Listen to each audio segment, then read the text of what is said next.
제목을 한번 따라 하실까요? 주 안에서 자녀와 부모. 시 한 편을 읽어 드리겠습니다. 엄마는 그래도 되는 줄 알았습니다. 심순덕 시인의 시입니다. 엄마는 그래도 되는 줄 알았습니다. 한여름 떼약볕을 머리에 인 채 홈이 쥐고 온종일 밭을 매도 되는 줄 알았습니다. 엄마는 그래도 되는 줄 알았습니다. 그 고된 일 끝에 찬밥 한 덩이로 부뚜막에 걸터 앉아 끼니를 때워도 되는 줄 알았습니다. 엄마는 그래도 되는 줄 알았습니다. 한겨울 꽁꽁 언 냇물에 맨손으로 빨래를 해도, 그래서 동상이 가실 날이 없어도 되는 줄 알았습니다. 난 괜찮다, 배부르다, 너희들이나 많이 먹어라, 더운 밥, 맛난 찬, 그렇게 자식들 다 먹이고 숭늉으로 허기를 달래도 되는 줄 알았습니다. 엄마는 그래도 되는 줄 알았습니다. 발 뒤꿈치가 추위에 해져 이불이 소리를 내고 손톱이 깎을 수조차 없게 달아 문드러져도 되는 줄 알았습니다. 술 좋아하는 아버지가 허구한 날 주정을 하고 철부지 자식들이 속을 썩여도 되는 줄 알았습니다. 엄마는 그래도 되는 줄 알았습니다. 외할머니 보고 싶다, 그것이 그냥 넋두리인 줄로만 알았습니다. 어느 날 아무도 없는 집에서 외할머니 사진을 손에 들고 소리 죽여 우는 엄마를 보고도 그 눈물의 의미를 이 속없는 딸은 몰랐습니다. 내가 엄마가 되고 엄마가 낡은 액자 속 사진으로만 우리 곁에 남아 있을 때 비로소 엄마는 그러면 안 되는 것인 줄 알았습니다. 엄마는 그러면 안 되는 것이었습니다. 이 시는 어머니의 삶과 희생을 담담하게 그려낸 작품으로 많은 이들의 가슴을 울린 시입니다. 또 이 시는 어머니의 고단한 일상과 그 속에서도 묵묵히 가족을 위해 헌신하는 모습을 통해 우리가 당연히 여겼던 어머니의 사랑과 희생을 되돌아보게 합니다. 어버이 주일을 맞이하게 된 오늘 이 아침에 한평생 자식들만을 위해 고생만 하시다가 천국 가신 어머니 생각이 유난히 많이 떠오릅니다. 벌써 20년 전의 일이긴 합니다만 심장마비로 삶의 모든 것을 마무리하시고 세상을 떠나신 어머니 생각에 어머니가 살아 계셨더라면 내가 좀 더 어머니와 함께 하면서 그 시간을 가지면서 어머니를 위로해드리고 어머니 고마웠다고 감사했다고 어머니를 향한 그 사랑의 마음을 좀 더 표현할 수 있을 텐데, 어버이 살아실 때 섬기기를 다하여라, 지나간 후면 애달다 의아리, 평생에 서러워 못하리 이뿐인가 하노라. 옛날 그 시인의 그 시조를 생각할 때에 살아계셨을 때에 어머니와 좀 더 시간을 함께하지 못하고 어머니의 마음을 헤아려 드리지 못했던 그 순간들 생각할 때 얼마나 죄송한지, 막내 아들로서 어머님께 잘해드린다고, 어머니의 마음을 위로해드린다고, 어머니의 손과 발이 되어드리겠다고 그렇게 마음 가운데 생각을 하며 살았던 삶이었지만 돌아보면 잘한 것보다는 왠지 더 잘 못한 것이 너무나 죄송한 마음에 어머니 생각이 유난히 많이 납니다. 또 아버지와 어머니가 살아 계실 때 맞이하던 어버이 주일과 부모님 대신에 어느덧 청년이 된 아들을 바라보며 맞이하는 어버이 주일 사이에서 하나님이 주시는 은혜와 감사, 기쁨과 감동이 가슴 깊이 스며드는 것을 느끼게 됩니다. 아울러 하나님은 이 시대를 살아가는 자녀들에게는 자녀로서 부모에게 어떻게 해야 하는지, 반대로 천국을 소망하며 살아가는 부모님들에게는 부모로서 자녀에게 어떻게 해야 하는지, 특히 주 안에서 자녀와 부모로서의 그 역할이 무엇인지 성경을 통해서 우리에게 말씀해 주고 있습니다. 이 에베소서가 기록되었던 1세기 로마 제국 시대의 사회적인 배경은 오늘날과 사뭇 달랐습니다. 그 당시에는 부부 사이와 마찬가지로 부모와 자녀 사이에서도 소유의 개념이 상당히 지배적이었습니다. 그래서 부모는 자녀를 개인의 소유물로 여겼습니다. 특히 아버지의 권위는 아주 절대적이었습니다. 당시 로마의 가정은 가부장제로 운영되었습니다. 아버지는 가족 전체에 대한 법적이고 경제적이고 사회적인 소유권을 다 갖고 있었으며 자녀는 성인이 되었어도 아버지의 권한 아래에 있었습니다. 그래서 아버지는 자녀를 팔거나 노예로 삼거나 죽일 권리까지 갖고 있었습니다. 심지어 아이가 태어났음에도 아버지가 그 아이를 받아들이지 않으면 버림받는 일도 흔했습니다. 즉 자녀가 인격적인 존재로 존중을 받기보다는 소유물로 취급되었습니다. 내 자식이니까 내가 어떻게 하든 상관없다는 인식이 지배적이었습니다. 그런 사회적인 분위기나 관습, 시대적인 배경 속에서 사도 바울은 전혀 다른 주 안에서라는 그리스도 중심의 가정 질서를 강조하면서 자녀들아 주 안에서 순종하라, 아비들아 자녀를 노엽게 하지 말라 하면서 권면하고 있습니다. 이것은 그 당시 기준으로 보면 그야말로 매우 급진적이고 아주 혁명적인 메시지였습니다. 자녀에게는 책임과 권리가 주어지고 부모에게는 자기 권한을 절제하면서 주 안에서 그리스도의 마음으로 섬기라는 요구가 오롯이 담겨져 있기 때문입니다. 그렇다면 바울이 권면하고 있는 내용은 무엇인지, 바울이 오늘 우리가 읽은 이 본문을 통하여서 오늘 이 시대를 살아가고 있는 우리 각 사람에게 주고자 하는 그 메시지가 무엇인지 우리 함께 살펴보겠습니다.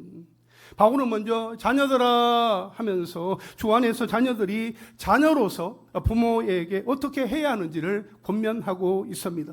첫째로서 주 안에서 자녀들은 어떻게 해야 할까요? 한번 따라 하실까요? 주 안에서 순종하고 공경하라. 오늘 본문 1절부터 3절까지 말씀을 함께 읽겠습니다. 시작. 자녀들아 주 안에서 너희 부모에게 순종하라. 이것이 옳은 일은 내 아버지와 어머니를 공경하라. 이것은 약속이 있는 첫 계명이니 이로써 네가 잘되고 땅에서 장수하리라. 아멘. 자녀들아 주 안에서 너희 부모에게 순종하라. 이렇게 말씀을 하고 있습니다. 바울은 자녀를 하나님과의 관계 속에 있는 존재로 인정합니다. 단순한 소유물이 아닌 하나님의 자녀요 동력자로 보는 것입니다. 여러분, 사람과 사람 사이의 모든 관계가 바르게 정립되기 위해서는 먼저 그리스도에 대한 경외함이 전제되어야 합니다. 따라서 바울은 자녀가 부모에게 순종해야 한다 하는 이 사실만을 강조하지 않고 그 순종이 주 안에서 이루어져야 한다는 사실을 강조하고 있습니다. 그렇습니다.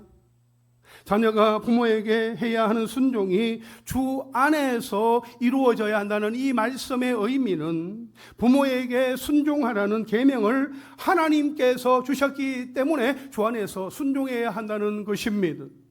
또한 부모를 허락하여 주신 분이 하나님이시기 때문에 주 안에서 순종해야 한다는 것입니다. 하나님께서 가정의 권위를 부모에게, 다른 누구가 아닌 부모에게 맡기셨기 때문에 자녀가 부모에게 순종하는 것은 마땅하다 하는 것을 말씀을 하고 있습니다. 동시에 주 안에서 너희 부모에게 순종하라 하는 이 말씀이 불신 부모, 그러니까 예수를 믿지 않는 부모에 대한 순종을 경시하는, 멸시하는, 무시하는 내용은 결코 아닙니다. 비록 불신 부모를 두었다 할지라도 자녀가 그리스도인이라면 성경이 가르치는 대로, 성경이 우리에게 말씀하고 있는 대로 믿지 않는 육신의 부모에게 자녀로서 해야 할 도리를 다 해야 하는 것은 물론이요, 오히려 그 부모님이 예수님을 믿을 수 있도록 회심을 위해서 더욱 섬기는 자녀가 되어야 한다 하는 것입니다. 여러분, 주 안에서 순종하라는 말씀은 단순히 부모가 시키는 대로만 하라는 의미가 아닙니다. 이것은 하나님의 뜻 안에서 말씀에 근거한 권위에 순종하라는 말입니다. 자녀는 부모의 권위 아래에 있지만 그 권위는 하나님의 뜻에 순종하는 범위 안에서만 유효합니다. 1절에 자녀들아 주 안에서 너희 부모에게 순종하라, 이것이 옳으니라 말씀하고 있습니다. 자녀는 마땅히 부모에게 순종해야 하고 이것이 옳으니라 말씀을 하고 있어요. 여러분, 이것이 옳다는 것은 이것이 하나님의 성품과 맞다, 하나님의 공의와 맞다, 하나님의 율법과 어울린다, 하나님의 말씀과 같은 결을 가지고 있다 하는 그런 의미로 볼 수 있습니다. 그러니까 이 말은 부모가 예수님이 세우신 교회를 반대하거나 예수님을 섬기는 일을 금하는 경우가 아니라면 부모를 공경하는 것이 하나님의 성품이나 하나님의 공의나 하나님의 율법 면에서 보아도 전혀 어긋남이나 모순됨이 없고 잘 어울리고 만족시키는 것이다 라는 말씀이에요. 그렇습니다. 순종은 단지 의무가 아니라 하나님이 보시기에 마땅한 일입니다.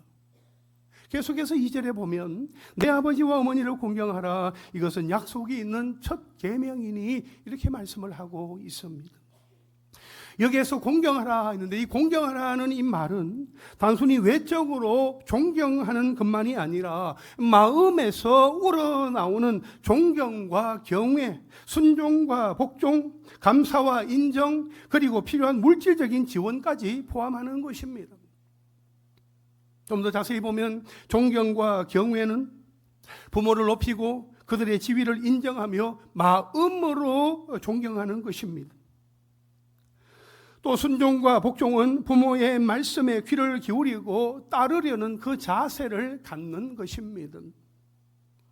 또한 감사와 인정은 부모가 삶에서 해준 것들에 대하여서 감사하고 그 가치를 인정하는 태도입니다.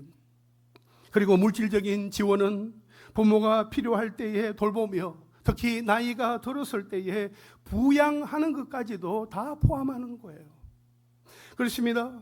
이런 여러 가지 요소를 다 포함하는 것이 공경한다는 거예요. 이런 것을 생각하고 빠뜨리지 말고 잘 챙겨서 부모님을 공경해야 한다고 성경은 우리에게 말씀해 주고 있습니다. 그렇다면 내 아버지와 어머니를 공경하라고 권면하는 이 이유는 무엇입니까? 왜 아버지와 어머니를 공경하라 그렇게 말씀을 하고 있는 것입니까? 무엇보다도 나의 아버지, 나의 어머니이기 때문입니다. 남의 부모가 아닙니다. 바로 나의 부모입니다. 나의 부모님은 나에게 생명을 주신 분입니다. 잠언 23장 22절에 보면 너를 낳은 아비에게 청종하고 했습니다. 너를 낳은 아비의 그 말에 귀를 기울여서 들으라 하는 거예요. 잠언 23장 25절에 보면 너를 낳은 어미를 어떻게 하라고요? 기쁘게 하라. 기쁘게 하라. 너를 낳은 아비에게 청종하고 너를 낳은 어미를 기쁘게 하라. 성경은 말씀하고 있어요.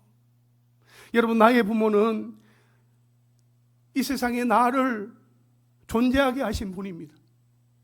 비록 경제력이 없고 때로는 무기력해 보이며 재정적으로 아무 도움도 주지 못하는 그야말로 잘난 것이 없는 부모라 할지라도 부모는 나의 존재의 근원입니다. 부모님이 있었기에 내가 있는 것입니다. 부모님이 이 땅에 계시기에 내가 이 땅에 태어나게 된 것입니다. 하나님께서 나를 통하여 놀라운 일들을 이루어가기를 원하시는데 누구를 통하여 보낼까? 누구를 통하여 이 아들을 보낼까? 누구를 통하여 이 딸을 보낼까? 라고 하나님께서 생각하실 때에 나의 부모님의 몸을 통하여서 나를 이 땅 가운데 보내신 그 하나님의 뜻을 생각하고 나를 이 땅 가운데 낳게 하신, 태어나게 하신 그 부모님의 그 은혜와 수고와 사랑과 헌신을 우리는 기억해야 하는 것입니다. 여러분, 그것은 부정할 수 없는 팩트입니다. 여러분, 부모님이 나에게 주신 생명은 그 어떤 것으로도 대신할 수 없을 만큼 값진 것입니다. 천하보다 귀한 생명이요 하나밖에 없는 생명이며 그 무엇과도 바꿀 수 없는 생명입니다. 나의 생명이 소중하고 귀한 만큼 나의 부모님도 소중하고 귀한 존재입니다. 그러니까 내 아버지와 어머니를 공경하라 말씀하고 있는 거예요. 이처럼 부모님을 공경하는 일이 가치 있는 것은 부모님을 공경하는 것이 궁극적으로 하나님을 공경하는 일과 관련되기 때문입니다.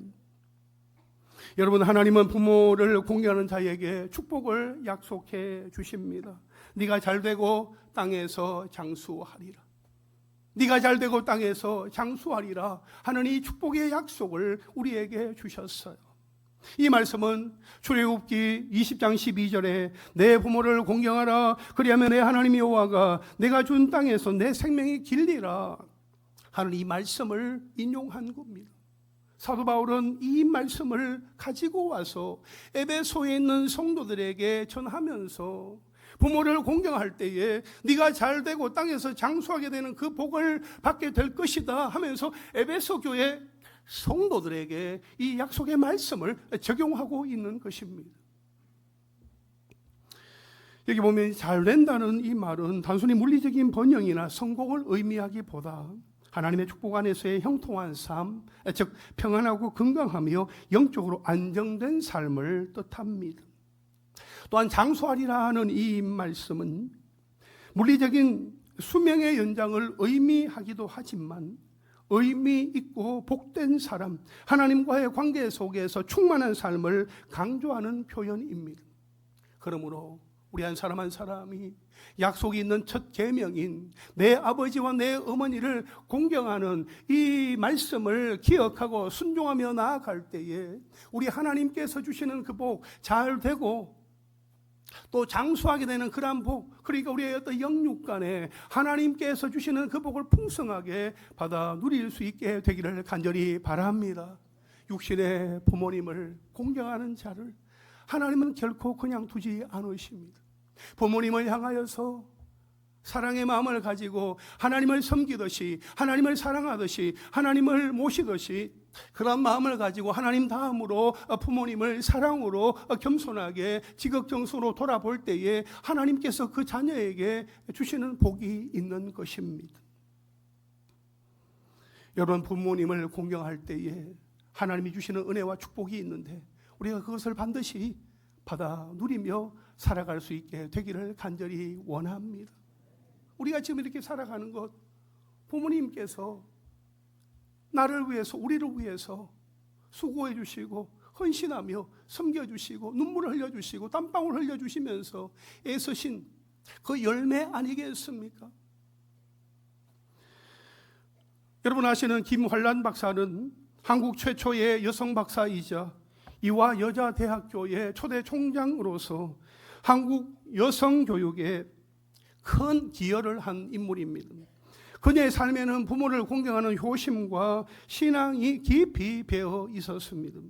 어려운 시절에 김 박사는 어머니를 극진히 섬기며 학업과 가정의 책임을 동시에 감당했습니다. 그녀는 어머니의 건강을 위해서 정성을 다했고 어머니의 조언과 신앙의 어떤 가르침을 삶의 지침으로 삼았습니다. 그 결과 김 박사는 하나님의 축복을 받아 학문적으로 큰 성취를 이루었고 여성 교육의 선구자로서 많은 사람들에게 영향을 주었습니다. 그녀의 삶은 부모님을 공경하는 것이 하나님의 뜻이며 하나님의 축복으로 이어지며 그 축복은 개인의 삶뿐만 아니라 사회 전체에 어떤 선한 영향력을 끼쳤습니다. 그렇습니다. 주 안에서 자녀가 부모에게 순종하고 공경할 때에 주시는 축복이 분명히 있습니다. 사랑하는 자녀 여러분, 주 안에서 부모에게 순종하고 부모님을 공경함으로 하나님이 주시는 그 복을 받아 누리는 축복의 주인공들이 다 되시기를 주님의 이름으로 축원합니다. 다음으로 사도 바울은 아비들아 하면서 주 안에서 부모들이 부모로서 자녀에게 어떻게 해야 하는지를 권면하고 있습니다. 둘째로 주 안에서 부모는 어떻게 해야 할까요? 한번 따라하겠습니다. 자녀를 노엽게 하지 말고 주의 교훈으로 양육하라. 우리 오늘 본문 4절 말씀을 함께 읽겠습니다. 시작. 또 아비들아.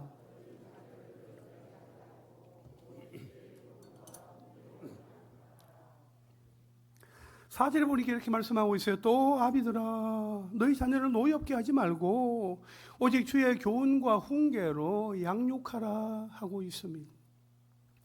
오늘 본문 1절에서 3절이 자녀들을 대상으로 주어진 부모에게 순종할 것을 권면한 것이라면 이 4절 말씀은 아비들을 대상으로 주어진 자녀에 대한 존중과 신앙 교육에 대한 권면입니다. 그런데 여기에서 아비들이라 누구를 가리키는 것입니까? 아버지만인가요? 아비들아 했으니까 아버지만인가요? 아니면 아버지 어머니를 다 포함한 부모님을 가리키는 것인가요? 이 문맥적으로 보면 이 아비들은 이 표현은 말이죠. 1절에 자녀들아 라는 이 표현과 대꾸를 이루고 있습니다. 또한 1절에 보면 자녀들이 순종해야 할 대상으로 부모들이 나오므로 여기에서의 아비들은 어머니를 포함하는 부모를 가리킨다라고 보는 것이 타당합니다. 이는 히브리서 11장 23절에 형제들아 하는 것이 남자들만을 가리키는 것이 아니라 교회 안에 있는 지체들, 자매들까지 다 포함하는 것과 같은 원리입니다. 그래서 아비들아 하는 이 표현을 다른 번역본에서는 부모들아 그리고 또 어버이들은 이렇게 또 번역을 하고 있습니다. 여러분, 사도 바울은 아비들, 그러니까 아버지와 어머니들에게 권면하기를 너희 자녀를 노엽게 하지 말라 그렇게 말씀을 하고 있습니다. 여러분, 노엽게 하다는 이 말은 지속적으로 분노하게 하다, 불필요하게 자극하다, 좌절하게 만들다 하는 뜻입니다. 그래서 노엽게 하지 말라는 이 말은 자녀를 다음과 같은 방식으로 대하지 말라 하는 경고입니다. 먼저 과도한 통제나 권위주의적인 태도로 대하지 말라는 것입니다. 아이의 감정을 무시하고 일방적으로 명령하거나 강압적으로 억누르게 되면 마음의 분노와 반발심이 생기게 됩니다. 또한 일관성이 없는 훈육은 안 된다는 것입니다. 어떤 때는 허용하고 어떤 때는 막으면서 꾸짖는 그런 어떤 모순적인 훈육 태도는 자녀에게 혼란과 좌절감을 가져다 줍니다. 그리고 결과만 가지고 평가하면 안 된다 하는 것입니다. 만일 성적이나 결과만을 가지고 아이를 평가하게 되면 아이는 과정이나 그 노력보다 성적이나 결과에만 집착하게 되고 또 분을 품을 수 있습니다. 뿐만 아니라 자녀가 실수했을 때에 그 마음을 헤아리고 또 이해하면서 공감하려고 하기보다는 너 왜 그밖에 못하냐, 내 그럴 줄 알았다, 꾸중만 하게 될 때 아이의 자존감은 무너지게 됩니다. 그래서 이 노엽게 하지 말라는 이 말씀은 곧 자녀의 마음을 꺾지 말고 하나님의 성품을 본받아 인내와 사랑, 일관성과 존중함을 가지고 양육하라 하는 권면입니다. 즉 자녀가 부모를 통해서 하나님의 성품, 하나님의 사랑, 하나님의 위로, 하나님의 은혜, 하나님의 공의를 경험하도록 해야 합니다.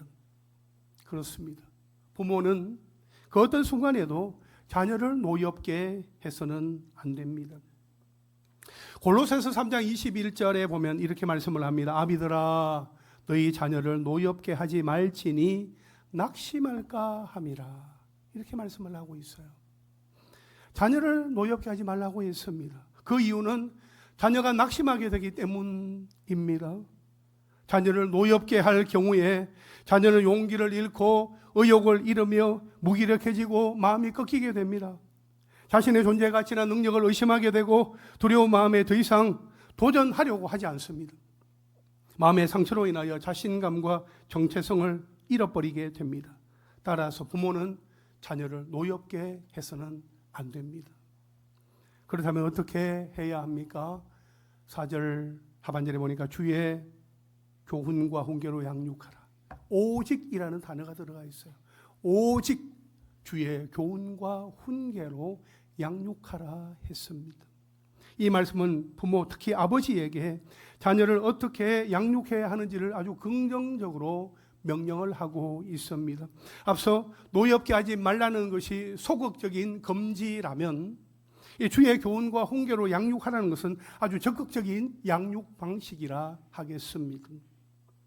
여러분, 여기에서 주의 교훈이란 훈련, 징계, 교육을 포함하는 개념입니다.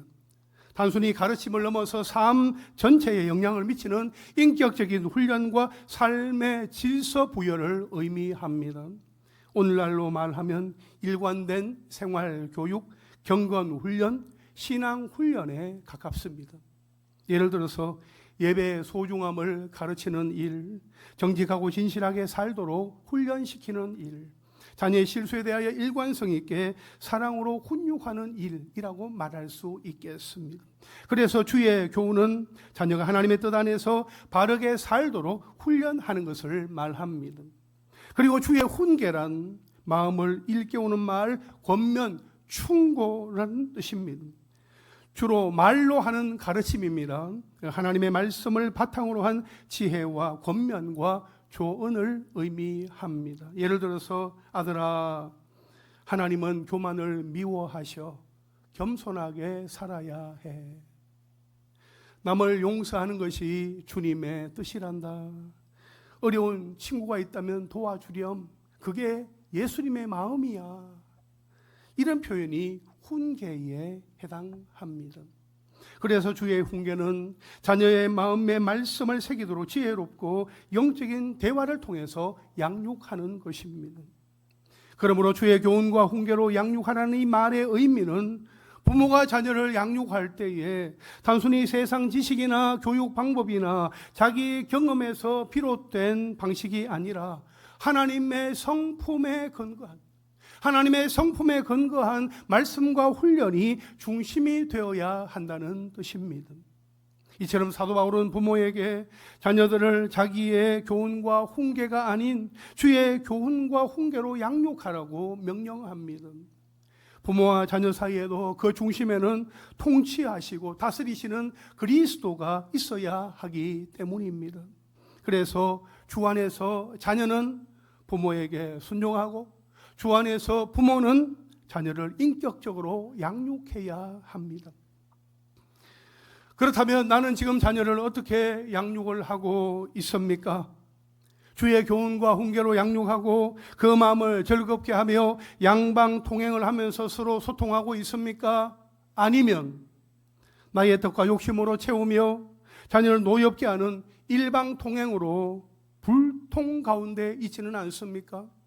아니면 자녀를 노엽게 할까봐, 갈등하게 될까봐, 관계가 불편해질까봐 주의 교훈과 훈계로 양육하지 못하는 것은 아닙니까? 여러분, 인격적으로 양육하는 주의 교훈과 훈계는 하나님으로부터 나와야 합니다. 왜냐하면 하나님은 절대적인 기준이 되시기 때문입니다. 또한 하나님은 창조주로서 우리 인간을 너무나 잘 아는 분이시기 때문입니다. 뿐만 아니라 우리 인간의 구원과 거룩을 위한 길이기 때문에 우리 인간의 한계를 보완해주고 하나님 중심의 삶을 살아가도록 이끌어 주시기 때문입니다. 이처럼 주의 교훈과 훈계로 자녀를 양육하라는 말을 한마디로 하면 신앙으로 교육하라는 것입니다. 무엇으로 교육하라고요? 신앙으로 교육하라는 것입니다. 기독교 가정의 자녀 교육은 신앙이 그 방법이면서도 목표입니다. 그래서 아무리 부모가 교양이 있고 자녀들을 잘 키웠다 할지라도 신앙을 잃어버리면 전부를 다 잃어버리게 되는 것입니다. 어느 성도님 가족의 아들이 있었습니다. 그는 총명하고 공부도 아주 잘했습니다. 중고등학교 시절에 전교 1등을 놓쳐본 적이 없었습니다. 주위 사람들은 그런 자식이 우리 집에 있으면 아무 걱정도 없겠다고 입버릇처럼 말하곤 했습니다. 마침내 그 아들은 부모의 기대대로 우리나라 최고의 대학에 수석으로 입학을 하였고 수석으로 졸업하게 되었습니다. 그리고 사법시험을 수석으로 합격하고 검사로 임용이 되어서 출세 가도를 달리게 되었습니다. 그런데 그렇게 잘 나가던 아들은 그만 날마다 그렇게 마시던 술이 화근이 되어 급기야 간암에 걸리게 되었고 젊은 나이에 세상을 떠나고 말았습니다. 여러분, 그저 공부만 잘하면 걱정이 없습니까? 성공만 하면 됩니까? 돈만 잘 벌면 만사가 잘 되어가는 것입니까? 아닙니다. 신앙으로 살 때에만 걱정이 없는 것입니다. 신앙으로 살 때에만 자신을 지켜줄 수 있습니다. 내 힘이, 내 지식이, 내 명예가, 내 권력이, 내가 추구하는 것이 나를 지켜줄 거다? 그렇지 않습니다. 사람의 생각은 그렇죠. 사람의 생각을 볼 때는 힘 있는 사람, 권력을 가진 사람, 돈이 있는 사람, 여러 가지 것을 갖춘 사람이 스스로 자신을 잘 지킬 수 있을 것이라 생각을 하지만 그것은 착각에 불과합니다. 여러분, 우리가 하나님을 생각하고 하나님을 바라보며 우리가 신앙으로 하나님 앞에 온전히 맡겨드릴 때에 또 신앙으로 살아가고자 할 때에 우리 자신을 지켜낼 수 있는 것입니다. 오직 믿음으로 신앙으로 살아가고자 할 때에 정말 바르게 가야 할 길이 어떤 길이냐 하나님께서 깨닫게 하여 주시기 때문에 자신을 지켜내는 거예요. 내가 길을 가고자 할 때에 이 길은 아니야, 이 길은 가면 안 돼, 하나님께서 깨닫게 해주시고 그 길을 가지치게 해주시기 때문에 그 길로 빠져들지 않게 되는 거죠. 신앙으로 교육하고 신앙으로 살아갈 때만이 자기 자신을 지킬 수 있다 하는 것입니다. 그러므로 주 안에서 부모는 자녀를 노엽게 하지 말고 주의 교훈과 훈계로 양육을 해야 합니다. 하나님의 대리자로서 자녀를 말씀과 사랑, 지혜로 다스리는 그 책임을 감당하시기를 주님의 이름으로 축복합니다. 이제 말씀을 정리하겠습니다. 주 안에서 자녀와 부모가 되신 여러분, 주 안에서 자녀들이 부모에게 어떻게 해야 하는지, 주 안에서 부모들이 자녀에게 어떻게 해야 하는지 성경이 우리에게 말씀해 주고 있습니다. 자녀들은 부모에게 주 안에서 순종하고 공경해야 하며 부모들은 자녀에게 노엽게 하지 말고 주의 교훈과 훈계로 양육을 해야 합니다. 그리하여 자녀와 부모는 주 안에서 서로를 존중하고 사랑으로 양육하며 하나님의 거룩한 질서 안에서 살아가야 합니다. 주 안에서 그러한 축복을